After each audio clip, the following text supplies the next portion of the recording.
Mwese abatwumva muri uyu mwanya turabashuhuje amura Kristo abane namwe. Ku mazina nge tugiye kugana mu kigisho cya mbere nitwa Mutarambirwa Emmanuel, kamubwiriza ubutumwa bwiza bw'ivugura n'ubugorozi. Mbere yuko tuganira hatubanze dusenge.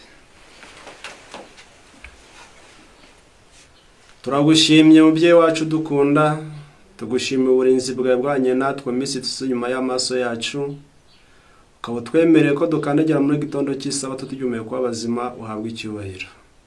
Tubabarirwa ikirane wakose kwatubonetseho, yaba twe n'imiryango yacu, amazina ya twese akomeze mu gitabo cy'ubugingo. Tugiye kuvuga ijambo ryawe, turabaswa kuri ryo, ngaho umwuka waryandikishije yakoreye mu mitima yacu, kugira ngo batwumva twebwe nabo dukizwe naryo dushima izina ryawe. Byatuma habwa icyubahiro bideruna mu izina rya Yesu. Amen.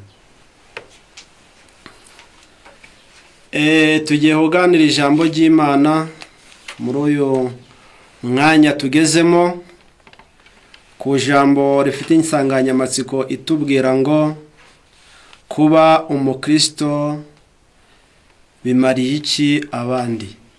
Kuba umukristo byaba bimariye iki abandi.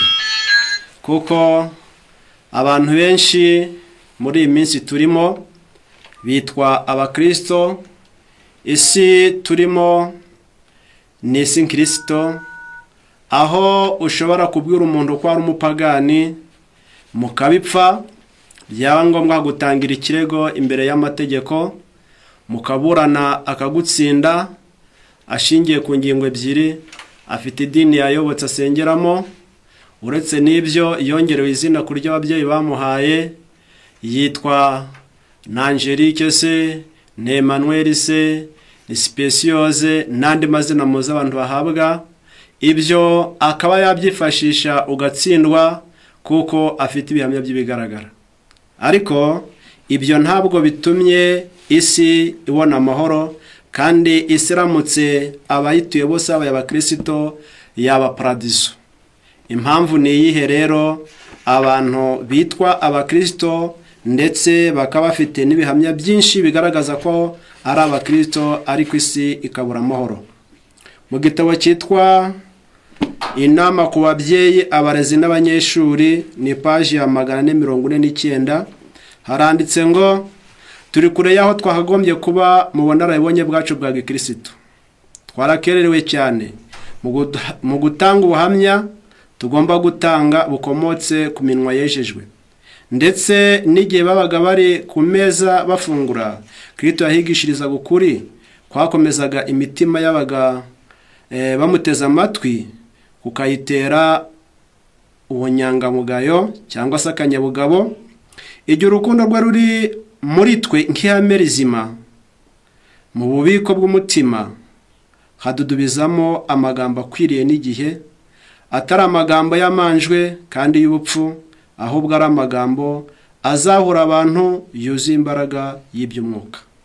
Rero icyo twari tugendereye aha kuri urupapuro rwa 449 ni ukumenyesha abantu ko burya nubwo abantu bitwa abakristo, nubwo abantu babatijwe mu madini atandukanye bikabatera kumva ko ari abakristo, ariko baracyari kure cyane. Ni ku ijambo ry'Imana ritubwiye. Yibaye batari kure, bagombye kuba basobanuye cyangwa bari icyo bitirirwa kuba cyo. Noneho twihuse cyane, ni impamvu iki abantu bari kure? Impamvu abantu bitwa abakristo ariko bakaba bari kure y'ubukristo, impamvu ni imwe gusa, nuko kuba umukristo ni ugusa na Kristo, kuba umukristo ni ugukora nk'uko Kristo yakoraga. Iyo unyuranije n'ibyo, reka nkubwire ngo burya uba uri kure y'ubukristo.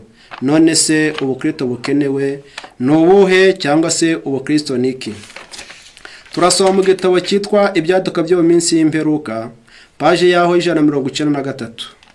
Paje 193, igitabo cyitwa Ibyaduka byo mu minsi y'imperuka, haradusobanura ubukristo. Maze nawe ubwiranye n'ubwawe, wibaze niba uri icyo Imana yifuza kuba cyo mu bukristo bwawe. Haranditse ngo ubukristo ni uguhishurwa k'urukundo, rwimbitse hagati y'umuntu n'undi. Ubukristo ntabwo ari imvugo, ubukristo si ukuba warayobotse idini runaka, ubukristo si ukuba warongerewe izina rigaragaza ko uri umukristo, ahubwo ubukristo bukenewe ni ugusa na Kristo maze urukundo rwe rugakorera muri wowe kandi rwimbitse. Kristo yiteze guhabwa urukundo rutagira akagero n'abo yaremye, kandi arasaba ko umuntu yaha bagenzi b'agaciro. Buri mutima wakijijwe uzaba warakijwe kubw'urukundo rukomoka ku Mana. Kwihangana nyakuri no kuva mu kwikunda ujya mu rukundo rwejejwe no gukunda Imana na bagenzi bawe. Ngubwo ubukristo. Iyo nta rukundo ufite rwo gukunda Imana, iyo nta rukundo ufite rwo gukunda bagenzi bawe ndetse rwejejwe, impamvu avuze ngo rwejejwe, mwisi abantu bose bako bakunda bakajyana aho bakunda, ariko urukundo bafite rushobora kuba rutejejwe bitewe nuko umuntu akunda umukunda, yarangiza agahumuha akagendera uruziwe, maze akibagirwa ko Yesu yavuze ngo ibyo n'abapagani barabikora. Nabo bazi gukunda abakunda, bazi guha babaha, bazi kwita ku babitaho, kuko giraso yitugwa indi. Urukundo rukenewe ni urukundo rukomotse ku Mana, urukundo Yesu yavuze ngo mukunde n'abanzi banyu, umwanzi we nasonza umugaburire, niyambara ubusa umwambike, nabura icyo kurya umwiteho. Maze ubwo rukundo kuko rukomoka ku Mana bisaba kugira ngo ube warejejwe, kamere yawe yaraguye kuri rutare, imigambi n'intekerezo byawe byarejejwe n'amaraso ya Kristo, kugira ngo ubwo rukundo rukomoka ku Mana rukorere muri wowe. Rero iyo udafite uru rukundo, ndakubwiza ukuri, urwufite abari pirate. Niyo mpamvu turi ku nsanganyamatsiko tubwira ngo none ese kuba umukristo kwawe bimariye iki abandi?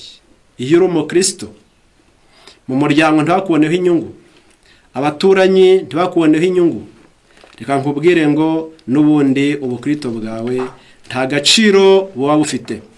Turasoma igitabo cyitwa Guhamagara kwacu ku paje ya 238. Haranditse hagira hati: amagambo meza, indoro inejeje no gucya mu maso bisigira umukristo impumuro ifite imbaraga idakumirwa.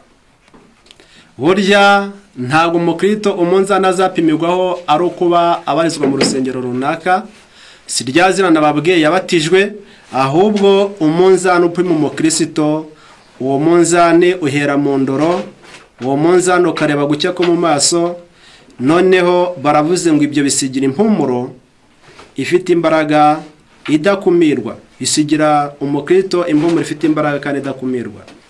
Iyo niyo nzira yo kwiyubahisha kandi yagura ikirere cyo kuba ingirakamaro idasabye ibintu bihenze. Iyobokamana rya Kristo mu mutima niryo rituma havamo amagambo meza no kwicisha bugufi, kabone nubwo haba hari imbere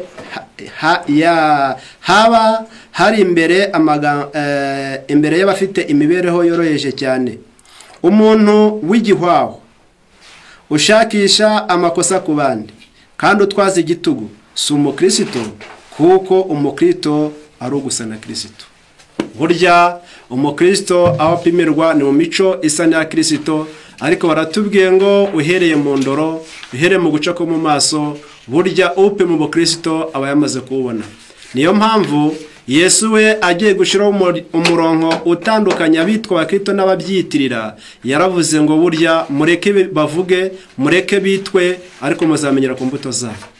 Rero imbuto y'ubukristo niyo igaragaza ko nawe wabaye uwa Kristo. Kuba umukristo si idini, kuba umukristo si ukubatizwa, kuba umukristo igikenewe ni ugukunda Kristo cyangwa se ukamwakira agakora mu bugingo bwawe. Turasoma igitabo twihuse cyane kugira ngo tuze gucungura igihe. mu isi bagushije ishyano. Mu isi hagushijwe ishyano. Iri shyano rigushijwe mu isi ni ishyano riteye ritya. Abantu benshi mu isi baje baririmba ubukristo ariko ntabwo bagira. Abantu benshi mu isi baja berekana ko barayobotse ubwo biswe abakristo, ariko reka nkubwire ngo isi yacu igushije ishyano bitewe nuko abitwa abakristo batandukira umurongo w'ubukristo, maze bituma abantu bazinukwa ubukristo, kugezaho ijambo ry'Imana ritubwira neza ko ubu aho kugira ngo umuntu ahure n'uwitwa umunyedini yahura n'umupagani. Rero birakomeye, buri muntu wese agomba kubitekerezaho. Impamvu ni iyihe yatuma abantu bategwa impungenge n'abitwa abakristo? Mu gitabo cyitwa ubutumwa bwatoranijwe umugabane wa 2 turasoma ku rupapuro rwa 310 dushyira 312, mwumve imbogamizi ituma abantu batakifuza ubukristo, batakifuza guhura n'abitwa abakristo.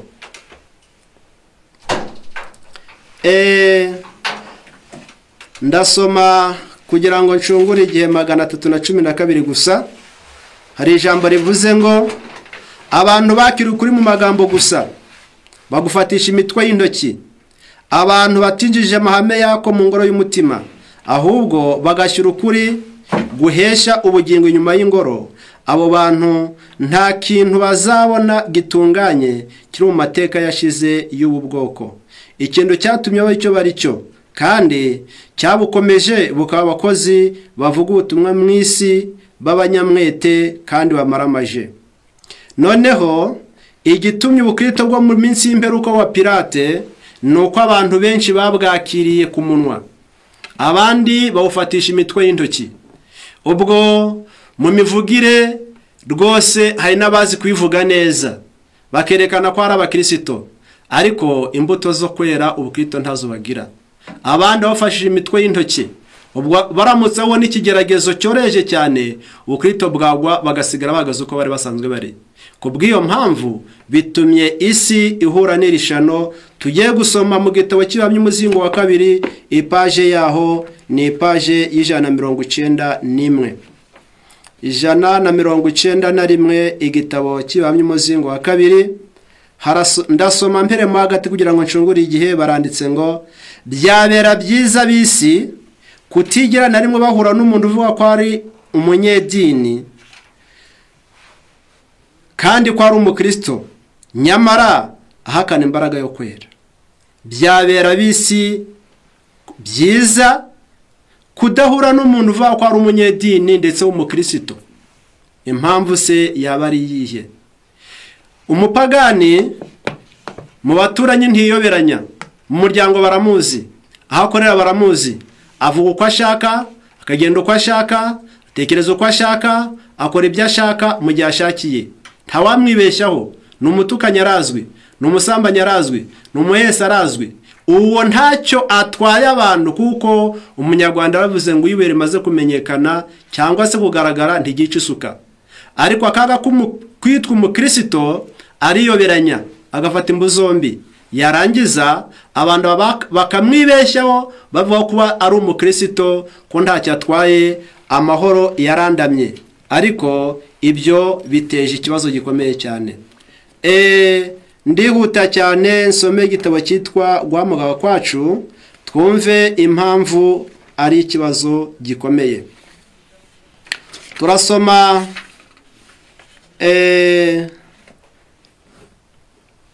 paje ya 302. Umugaragu w'umunebwe ntiyaciriweho iteka ritewe n'ibyo yari yakoze, ahubwo byatewe n'ibyo atari yarakoze. Nta mwanzi uteje akaga mu murimo w'Imana nk'umukristo w'umunebwe. Umukristo w'umunebwe ateje akaga. Ni umuntu uvuga ariko atakora. Ni umuntu wifuza ariko bigahera mu magambo nta gushyira mu bikorwa ngo abere abandi inyungu. Kubw'iyo mpamvu uyu mukristo ateje akaga gakomeye. Ndasoma nanone paje yaho ya 200, paje ya 300 nka kino gitabo cyo Guhamagara kwa 10:148 haranditse ngo abakristo b'akazuyazi ni babi cyane kuruta batizera. Abakristo batashoboye ngo berure baba abakristo, batashoboye ngo berure baba pagani, kugira ngo hatagira ubibeshyaho, bateje akaga. Impamvu baratubwiye ngo kuko amagambo yabo ashukana n'umwanya wabo barimo badasa nawo, bijya biyobya abantu benshi. Utizera yigaragaza uko ari. Umukristo w'akazuyazi we akabeshya impande zombi. Ngirishano ry'umukristo udashitse, ngirishano ry'uwafashe ubukristo kuminwa akofatisha imitwe y'intoki mu ngoro y'umutima butagaragaramo, abesha impande zombi. Yageze mu bakristo bamwita mwene se, yagera mu bapagane akitwa uwo basangiye ibikorwa n'urugendo. Nk'aka kaga uyu mukristo w'igice cyangwa se umukristo udashitse ateje. Iyo ari yambaye ubupagane ntawamwitegereza ngo azabone Yesu. Iyo ari mu bapagane ntawakurikiza icyitegerezo cye ngo azabone ubugingo buhoraho. Niyo mpamvu uyu mukristo w'akazuyazi ateje ikibazo. None se ni inyungu ki abandi babona mu mukristo bwawe? Turihuta cyane. Inyungu yakagombye kuba yagaragara umuntu aramutse yakiriye Yesu nk'uko biri, inyungu yagaragara. Turasoma Bibiliya, dufate ingero z'abakiriye Yesu n'inyungu abandi bababonyeho. Turasoma igitabo cy'Itangiriro, igice cyaho ni cya 12. Haratubwiye ngo Imana ubwayo yabwiye Aburahamu ngo va mu gihugu cyanyu usiga umuryango wanyu n'inzu ya so ujeho nzakwereka. Aburahamu atungurwa n'Imana, ntabwo ari yamuteguje ngo witegure igihe runaka uzerekeza ahangaha, ahubwo kuko umukristo arangwa no kumvira. Aburahamu atunguye n'Imana arabwirwa ngo Uwiteka ateka Aburahamu ati va mu gihugu cyanyu usiga umuryango wanyu n'inzu ya so uje mu gihugu nzakwereka.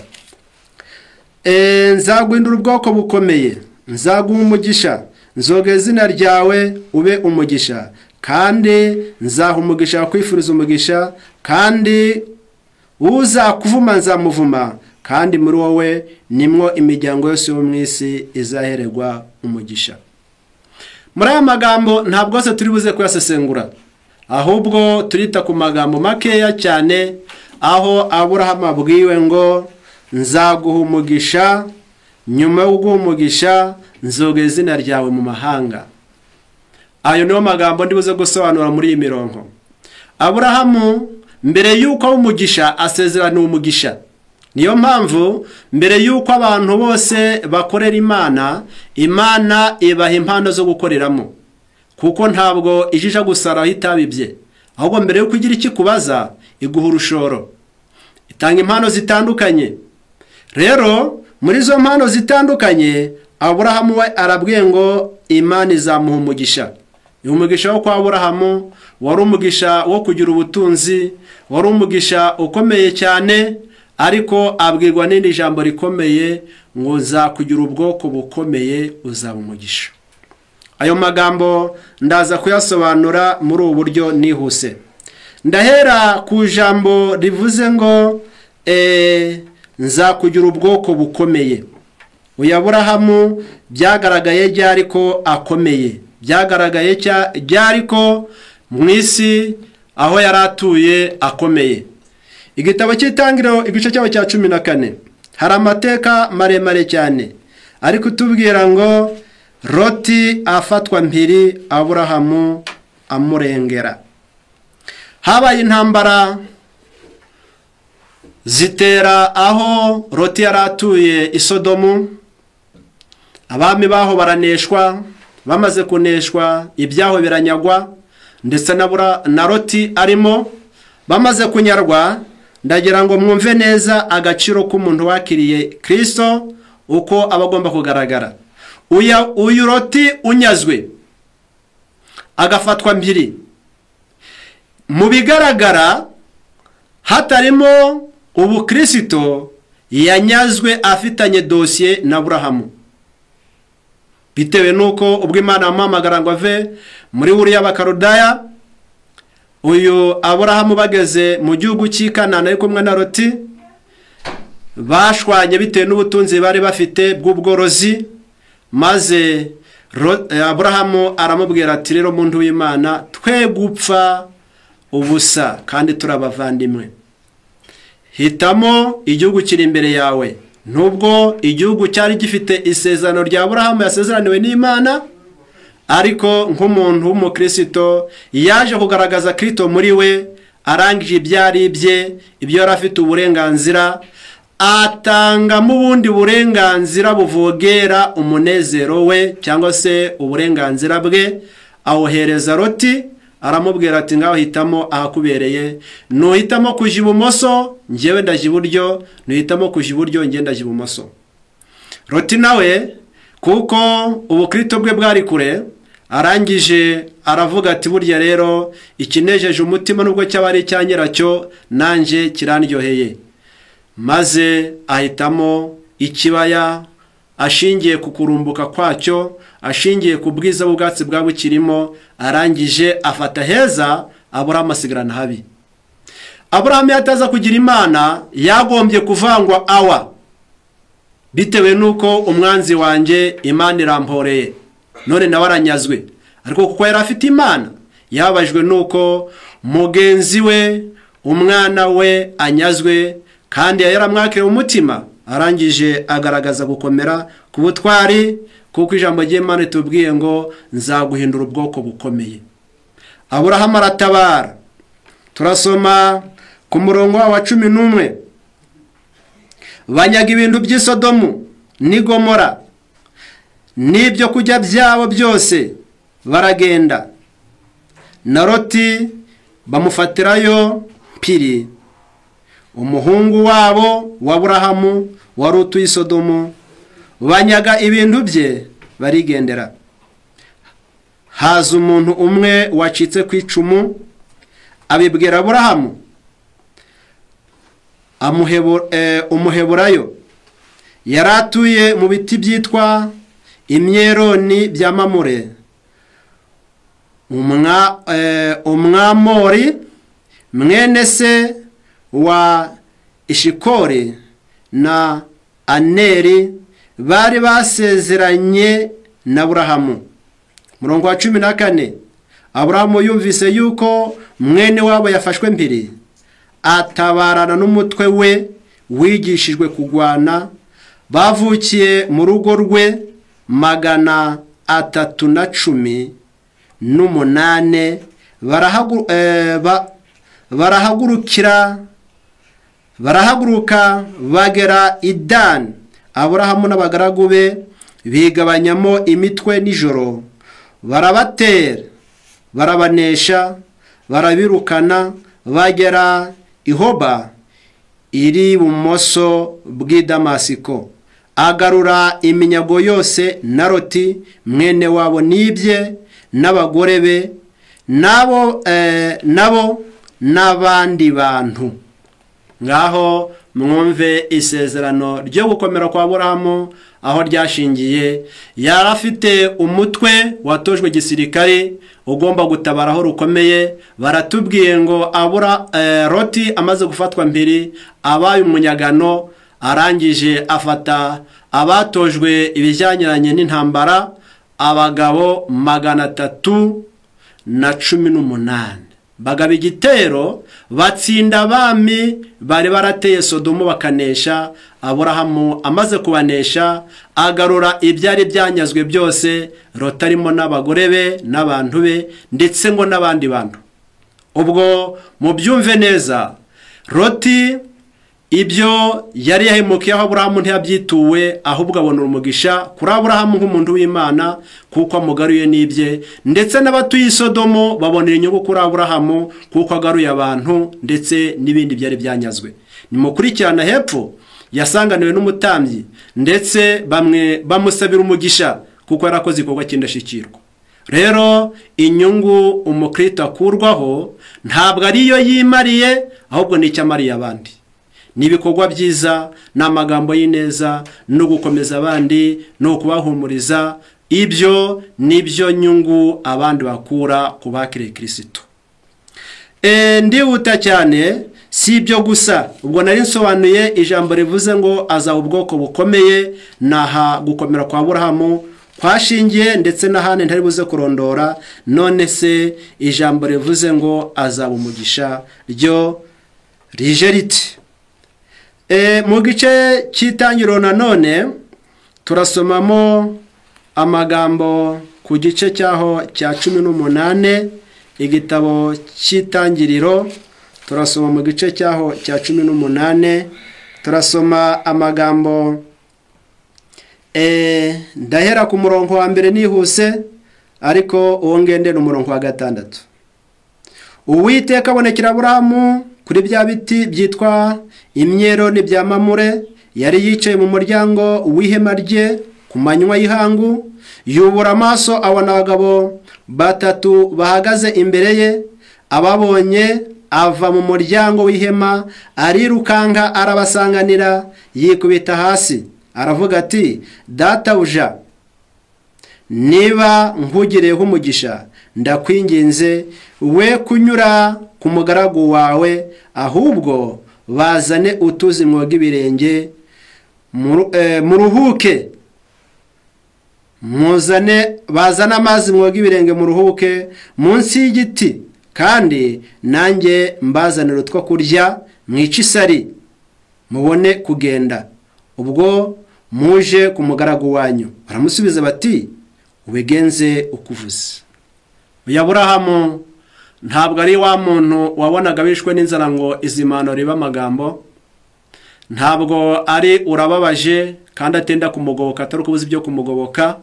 Ahubwo ababonye aravuga ati, rero ni byiza ko mudaca iwanje ku mugaragu wanyu, ahubwo nimuze mucumbike, ibirenze ibyo tubiteho, tubahe amazi mwoga ibirenge, tubashakira ibyo kurya, mushira inzara, maze mubone kugenda. Umurongo wa 6. Aburahamu arihuta yinjira mu ihema, asanga Sara, aramubwira ati, tunganya vuba indengo n'umucagate by'amafu meza, uvugemo imitsima. Aburahamu arirukanka aja mu bushyo, azana ikimasa cyoroshye cyiza, ajya umusogosi we, arihuta aragiteka, yenda amavuta n'amata n'inyama z'icyo kimasa yatetse, abishyira imbere yabo. Abahagarara iruhande munsi ya cya giti bararya. Aburahamu yari umuntu mwiza. Abari baturanye nawe bari bafite umugisha. Abagenzi bahanyuraga bari bafite umugisha. Ijambo ryagombaga gusohora rivuze ngo, nzaguha umugisha, nawe uba umugisha. Kuba umugisha kwa Aburahamu nuko abagomba kugera iwe bishwe n'inzara bagomba kugaburirwa. Abafite inyota bakabona amazi yo kunywa cyangwa n'ibindi binyobwa. Abo kwa Aburahamu bari baratojwe kugira ubuntu. Arihuse mu ihema, abwira umugore ati, bujya ntiwabimenye, tubonye abashitsi, ngaho shaka amafu meza, amafu meza. Ubukristo bwo minsi y'imperuka butandukanye n'ubwo kwa Aburahamu. Nabagira impuhwe kugira ngo akorere ibyiza uwatazi biragoye. Niyagiye kumugaburira kugira ngo aje kugura iby'igiciro yabigoye. Ndetse no kubona wenga ku musaya muri iyi minsi nabyo bitera gushima Imana. Ariko Aburahamu we aragenda ngo mu mukumbi we arebe ikimasa cyiza cy'umusore, ikimasa kiryoshye, aba ari cyo aje kwimaza Imana abashitsi bataje bikoreye. Ubukristo bwo minsi y'imperuka buzi gutandukanya abantu bunyuze mu nzego ebyiri: uwaje afite n'uwaje asaba. uwaje afite n'uwaje asaba.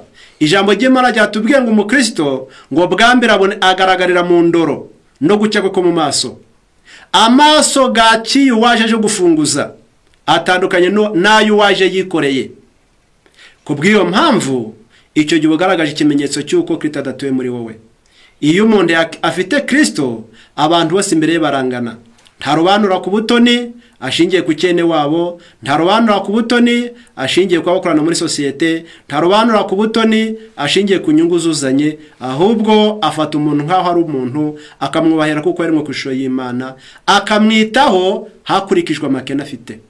Ibyo nibyo bigaragaza ubukristo nyabukristo. Aha ndahavuye. Undi tubona w'icyitegererezo ni mu gitabo cya Luka, n'uwitwa Zakayo. Igice cya 19 Luka turasomamo amagambo nanone makeya kuri uyu mugabo witwa Zakayo. Uyu Zakayo atarahura na Yesu ngo ubuntu bwe bukorere umutima we, yari umugabo utinyitse, yari umugabo ufite imikorere idashimwa na bose kuko yari umukoresha w'ikoro. Ndetse uretse no kumukoresha w'ikoro, mu magambo yivuge bigaragara ko yari afite imiterere idashimishije Imana n'abantu. Ariko mwumve iko byamugendekeye. Igice cya 19 ndasambere ku murongo wa mbere. Yesu ageze Yeriko arahanyura, nuko hariho umuntu witwaga Zakayo. Yari umukoresha w'ikoro mukuru kandi yari umutunzi. Ashaka kureba Yesu ngo amenye uko asa, ariko ntibyamukundira kuko abantu bari benshi kandi wari mugufi. Arirukanka aja imbere yurira umuvumu ngo arebe ko yari ngo amurebe kuko yaragiye kuhanyura. Yesu ahageze ararama aramubwira ati, Zakayo ururuka vuba kuko uyu munsi nkwiriye kurara iwawe. Yewe Zakayo arahirwa. Imana ntabwo ijireba nk'uko abantu bareba. Zakayo uyu wari uriho adakunzwe na benshi. Zakayo uyu wari wanzwe n'abatambyi. Zakayo uyu wari ubangamiye rubanda. Amaze kumva inkuru y'ibya Yesu, igira ihinduka mu mutima we, ntibyakiraho yifuza kumureba. Yesu amwitegereje uburyo amafite amatsiko n'ubushake bwo guhinduka, aramubwira ati, kundeba gusa ntabwo byabihagije, ahubwo ururuka uyu munsi ndarari wawe. Cyagira ngo nawe mu rugo rwawe Yesu abarutahamo. Cyagira ngo mu mutima wawe Yesu afitemo icyicaro, kugira ngo nawe ube isoko y'ubukristo. Maze ibyakurikiyeho ni ibikurikira. Yururuka vuba, amwakira nezerewe. Abantu bose babibonye barabyivovotera bati, durere agiye gucumbika ku banyabyaha. Zakayo ngo yarazwi n'abantu bose, nta n'umwibesheho, ahubwo ijambo ravuze ngo amaze kururuka Yesu agiye iwe ngo abantu bose barivovota. Imana ntireba nk'abantu. Niyo mpamvu ushobora kwibesha ku muntu ukamwitiranya, ukamwita icyo atari cyo, hari ukundi ari, hari nuko Imana imuzi. Ntabwo abantu bari bamenye ko Zakayo yihanye. Ni nako bimeze, nta muntu ushobora kumenya igihe umuntu yihaniye, ahubwo abantu babona imbuto zo kwihana k'umuntu, ariko ntamenye igihe yihaniye.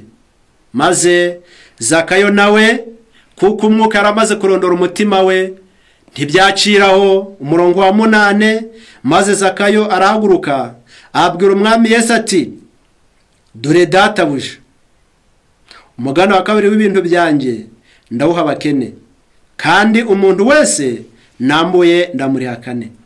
Mbega ibyiza bikomoka ku bakiye Yesu.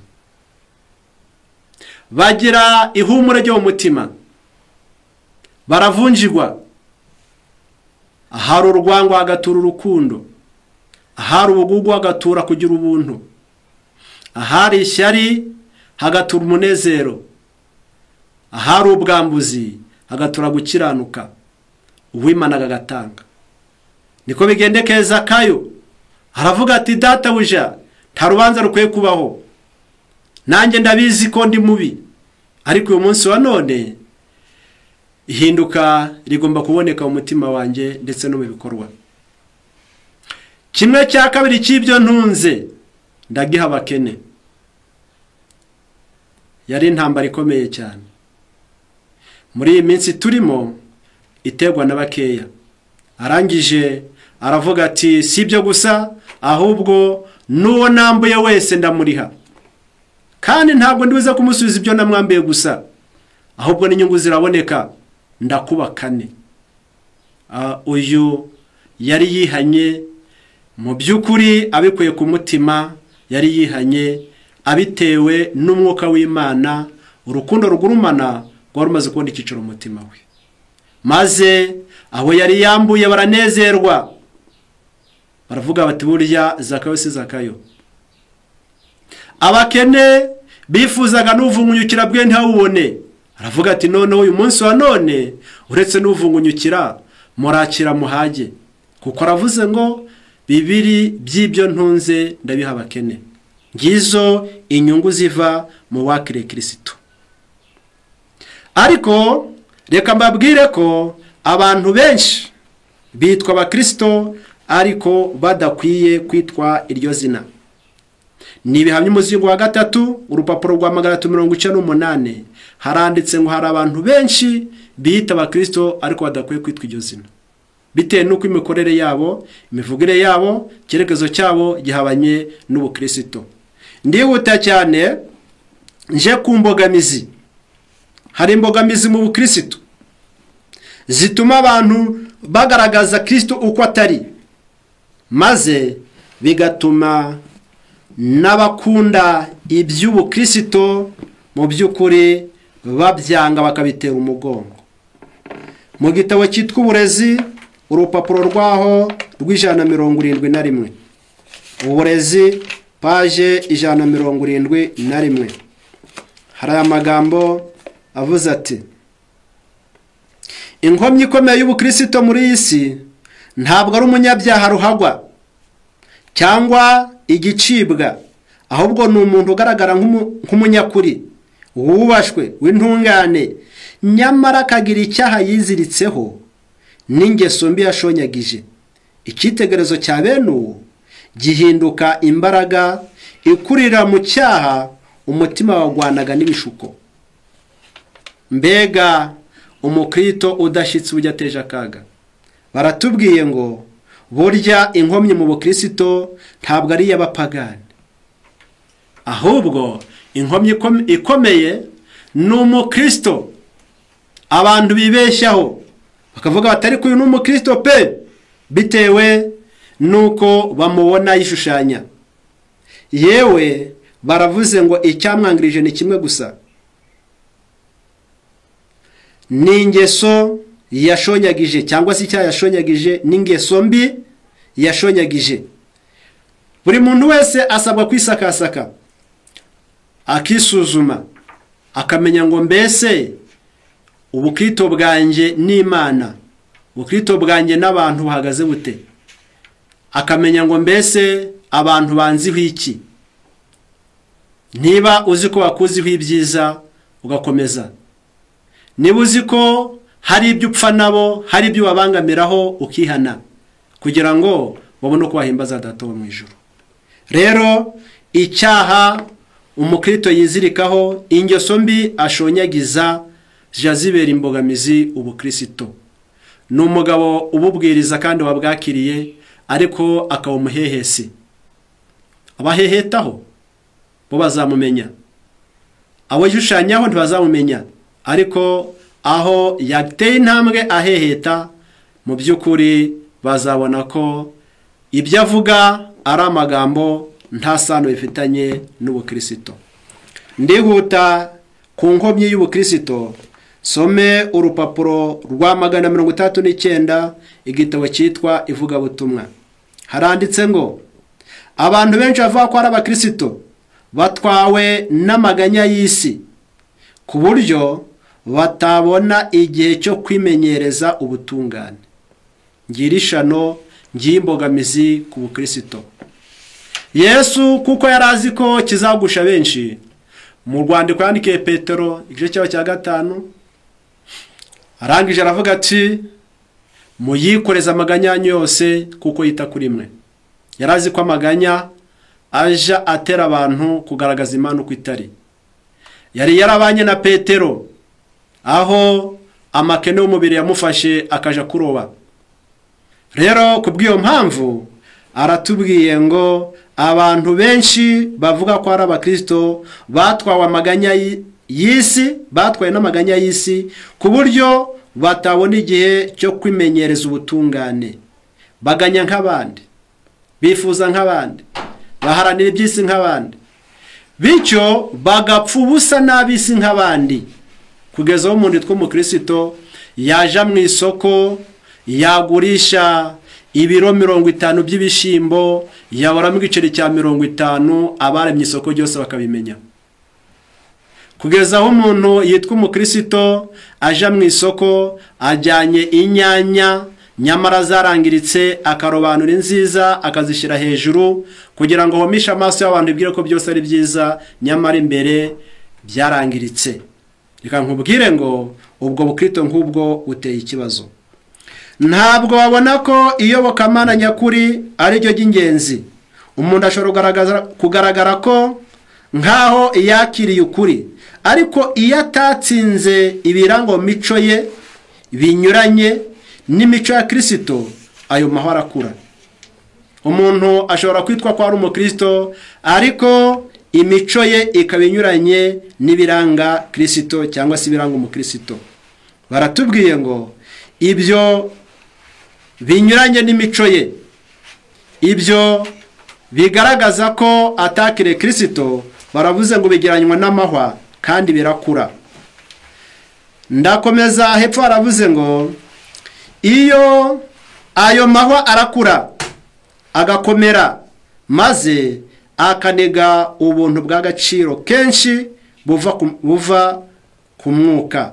Amahwa yameze mu mutima akwiriye kurandurwa maze akajugunywa, kubera ko icyiza n'ikibi bidashobora guturana mu mutima icyarimwe. Ijambo ry'Imana riratubwiye igihe kigomba kugera ngo maze hakabaho igihombo gikomeye, kuko hatubiye ngo amahwa yameze mu mutima akwiriye kurandurwa maze akajugunywa, kubera ko icyiza kitabasha gukurana n'ikibi. Kamere ya muntu itanyurwa ndetse n'ibyifuzo bye bikwiriye gucibwa mu bugingo bw'umuntu, kuko ari imbogamizi ku mikurire ya gikristo.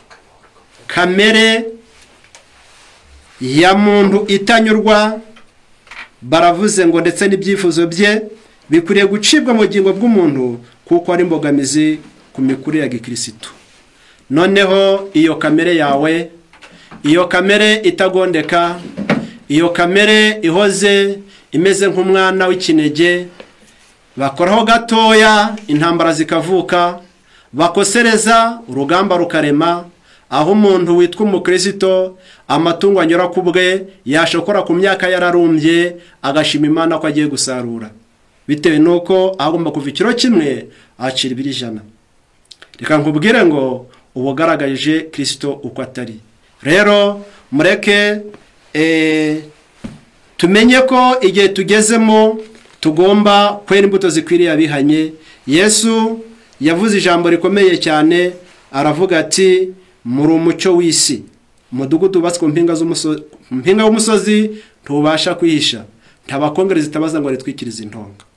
Mureke imico ya Kristo igaragarire muri twe, kuko mu gutwikiriza intonga ni igihe tuvuga ku munwa, tukavuga iby'ubukristo, inyandiko zigasomwa, ariko imico yacu mibi ikaza gutwikira ibyo tuvuga, bigatuma urusaku rw'ibyo dukora rutuma abantu batumva ibyo tuvuga.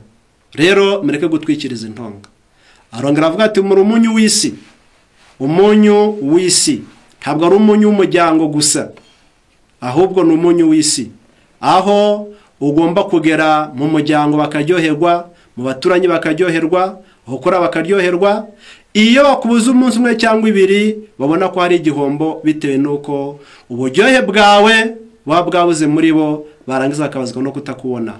Rero ubukristo bwo mu minsi y'imperuka burasabwa kongera gukebuka, bukegera Yesu, bukavunjirwa, bugasa n'imico ya Kristo, kugira ngo ubwo agiye kuza guhemba no guhana twese tuzaboneke mu bwami bwo mu ijuru. Turasoza dusoma aya magambo mu gitabo cyitwa Inama ku nyifato mpuzabitsina, ubusambanyi n'ubutane, ku rupapuro rwaho rw'171 hari aya magambo akurikira: niba ushaka kuba umukristo, ubu nicyo gihe cyiza gitunganye cyo kuba we. Niba ushaka kuba umukristo, ubu nicyo gihe cyiza cyo kuba we. Ni impamvu kisiba kubwiye ngo ubu nicyo gihe. Nuko uyu munsi wa none turi ku ngabano z'igihugu cy'i Kanani. Uramutse ukererewe, uramutse utabyitayeho, Yesu yaza agasanga utamwiteguye. Mu gitabo cyitwa Inama ku busonga paji 300 haranze ko Kristo natunguka ku bicu, ngo azasanga ngo abantu benshi bazasanga batarigeze baba Kristo, ngo ahubwo ngo barikoreraga ubo ubwabo. Umukristo ni igiti kigomba gusoromwa na buri wese. Umukristo ni wa wundi witwa umuyoboro w'imico n'ibikorwa bikomotse kuri Kristo. None se mu muryango bakuziho iki? Mu baturanyi bakuziho iki? Aho ukorera bakuziho iki? Hindura use nuko Kristo ashaka. Baravuze ngo niba ushaka kuba umukristo, uwo nicyo gihe gitunganye cyo kuba we. Kurokoka kwawe kuri muri wowe ndetse muri wowe gusa.